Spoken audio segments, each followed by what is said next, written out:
Hi everyone, welcome back to our second webinar about different treatment indications that we can do with the PicoStar from Asclepion. This time on our second webinar we'll be talking about one cosmetic indication and another indication causing loads of cosmetic concern.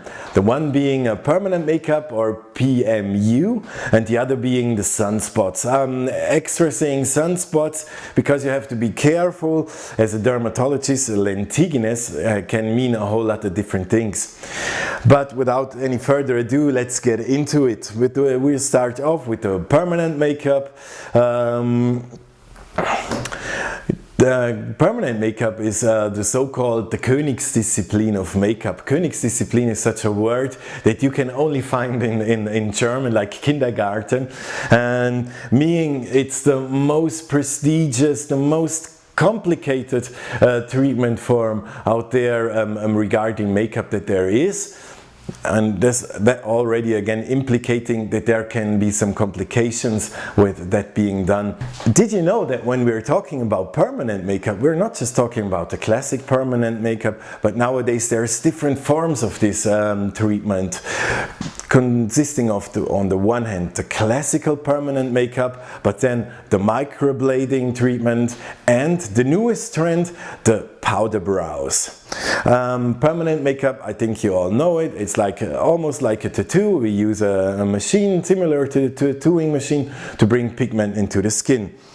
Let's have a look at the microblading and powder brows. On the right you'll see a microblading, and you see it tries to copy the form of the regular hair growth.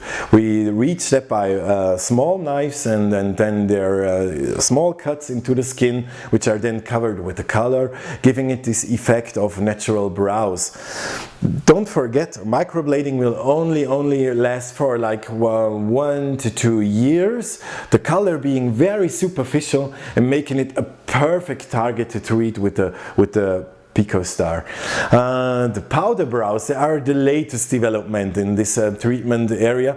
Powder brows are, you use a single needle, like in tattooing, you can also use a single needle, and you use this single needle to cause an effect that looks like powdered eyebrows. I think it's a treatment that should be pretty famous in Eastern Europe because it gives just this extra colorish soft size to the eyebrows.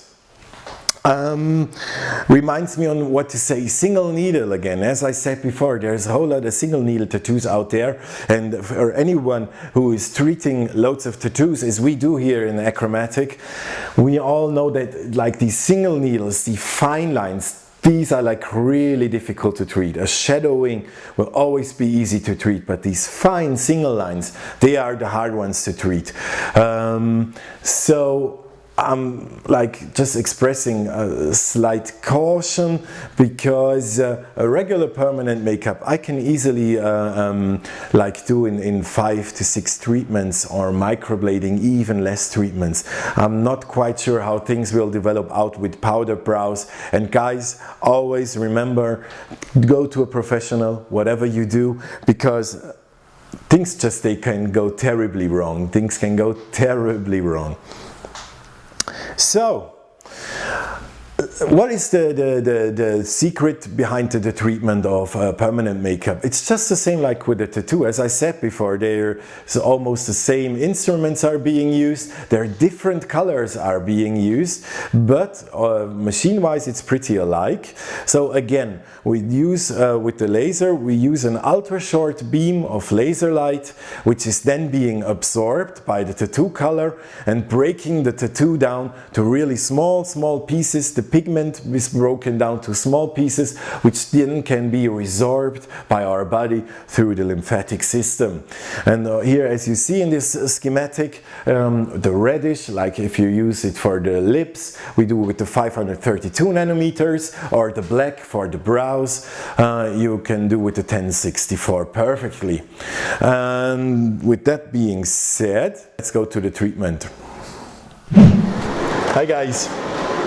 As I said before, we're going to be treating a permanent makeup right now and going straight into it.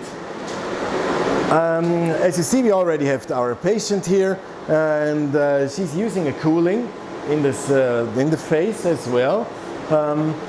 I usually like, if I treat patients in the face, to give them the cooling into their own hands, because then they can regulate so that it does not disturb within the nose. It's just way more convenient for the patient. Permanent makeup with the eyebrows, of course, we're using the 1064. And here we see like two very typical problems that we have with permanent makeup quite often. First of all, the permanent makeup was performed several times. That makes it way more difficult to treat than when it would have been done only once. The next thing is that also, like, the permanent makeup is completely away from her natural eyebrow line. And that's why I think it's a good thing to remove this permanent makeup. And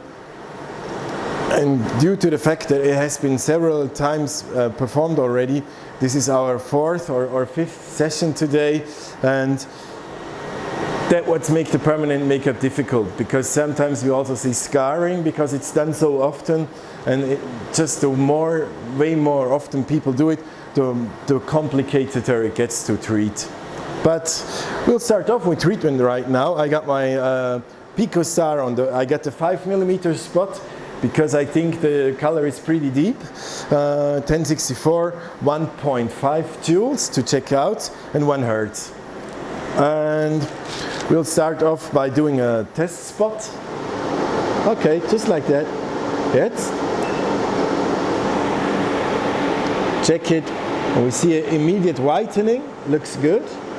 What another spot. It's a nice reaction, the way it should be. Just to make 100% sure, let me disinfect the skin once more. And we see a nice whitening. And with that being said,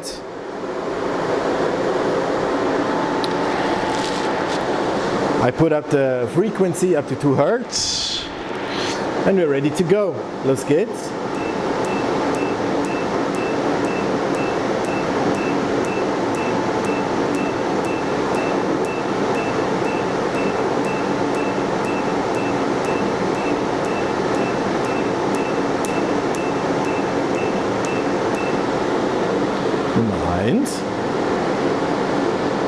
And number 2.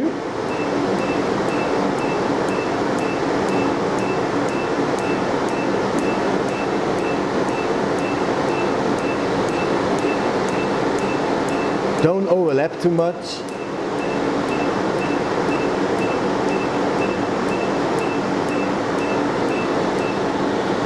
And that's it.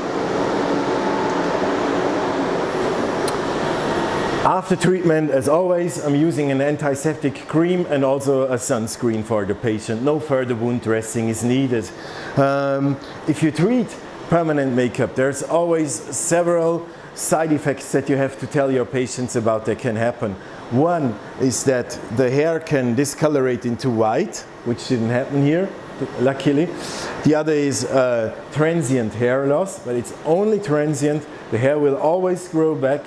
And the third is, and that's a bit the thing that you don't want to happen, is a color change due to oxygenation of ferrium within the pigment.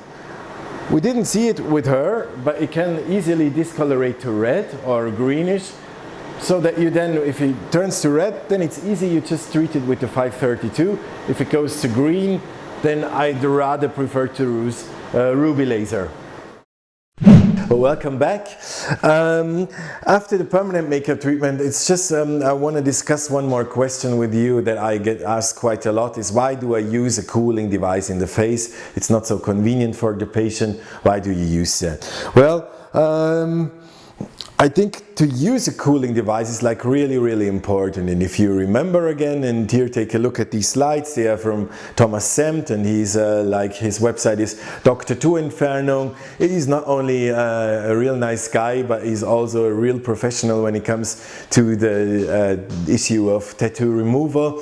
So check his site out, and we are working together on bringing doctors and tattooists together to work closer together for the benefit of our patients. So we are bringing the pigment into the dermal layer of the skin, and what we do with the laser is we try to erase that, try to destroy that pigment, and we're causing like small explosions in the dermal layer, and of course that will always cause an epidermal damage as well, and that is where the blisters come from, that is where these side effects come from, and that is, if you don't use a proper laser, you can get scarring from that. So the cooling is an easy way to help you prevent it, plus to reduce patients' pain. If we take a look at this clip, it's from Zimmer, and we're using the Zimmer Cryo 6 cooling.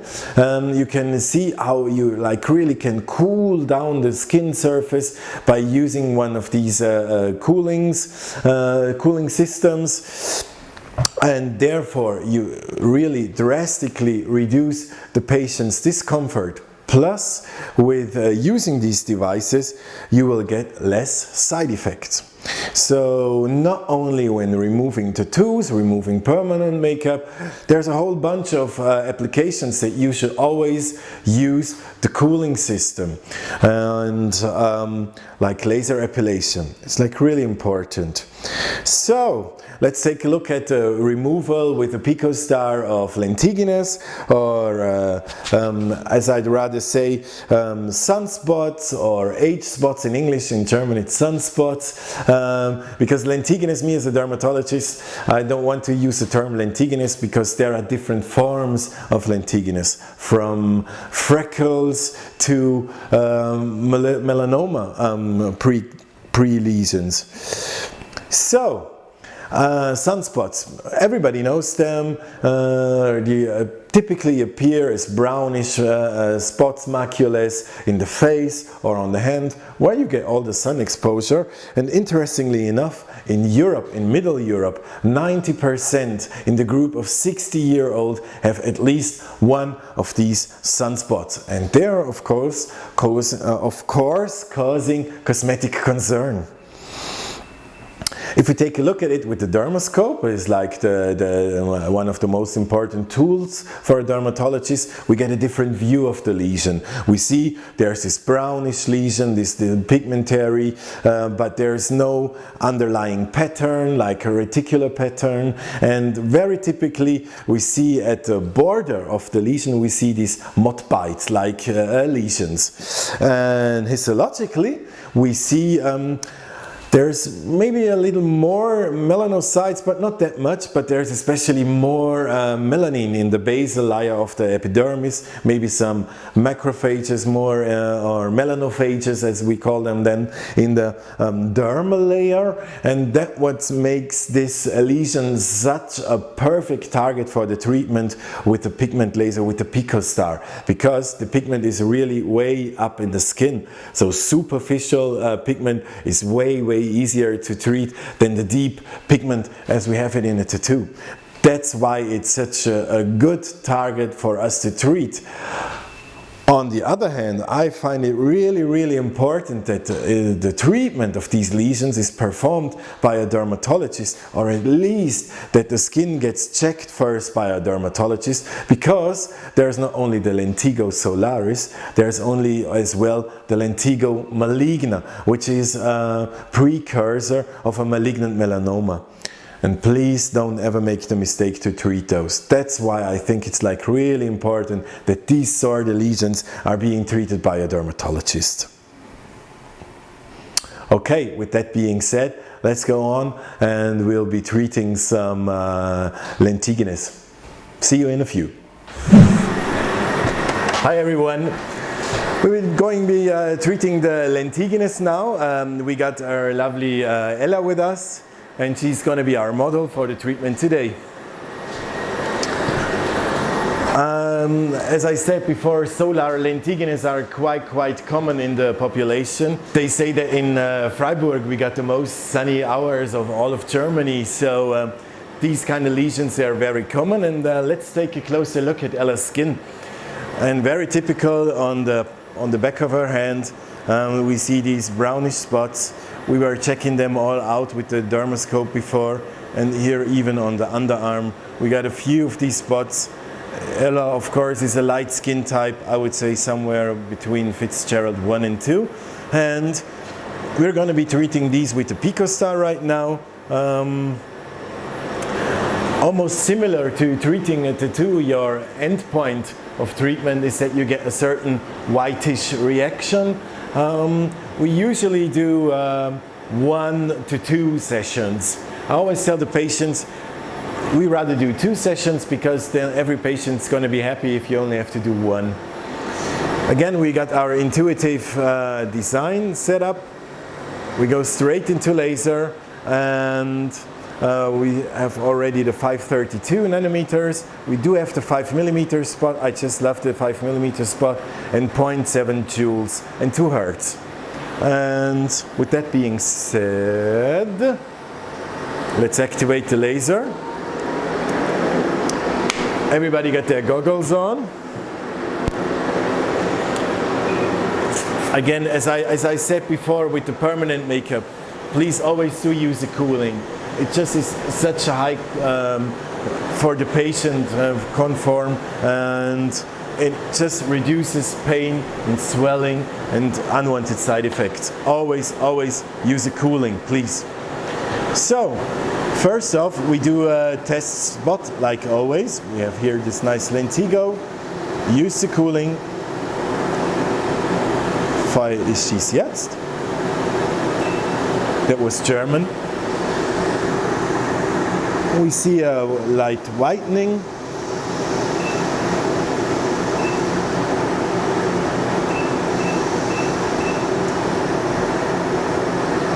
Could be a bit more.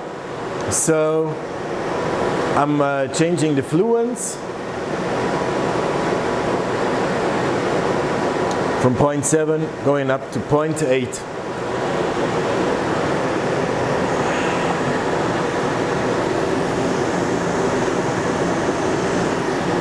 So let's do another test shot. Ah, yeah. This is perfect, just what we wanted.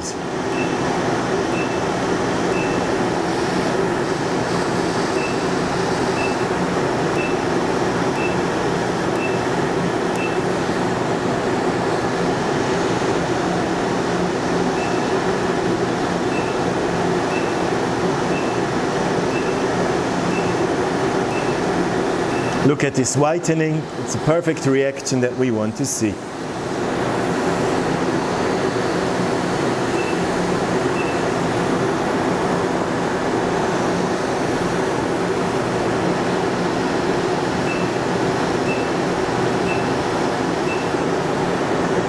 Wenn man jetzt sagt, die Schmerzen von 0 bis 10, Ella?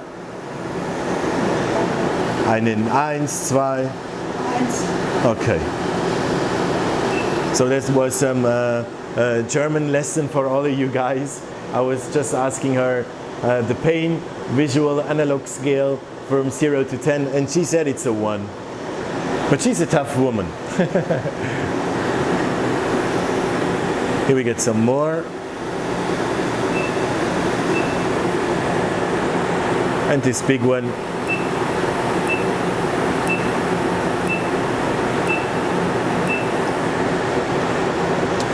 Perfect. That is how you treat lentiginous. Don't forget to advise the patient to use a sunscreen within the next weeks. Hi, here I am again. I think I could show you that like the PicoStar is a real nice tool for the treatment of solar lentiginous. I think the PicoStar is the gold standard for the treatment of these pigmentary lesions. Please do use cooling devices, take care of the aftercare of patients, and always do a dermoscopy before you start treating these lesions. Did I mention that we are on Facebook and Instagram? Please check out our sites. Here's again our web address, Achromatic. Write us an email. If you're interested, we're also doing workshops for doctors who want to learn about how we do the treatment here in our clinic. And thanks for your attention in this second webinar of our triple webinar series.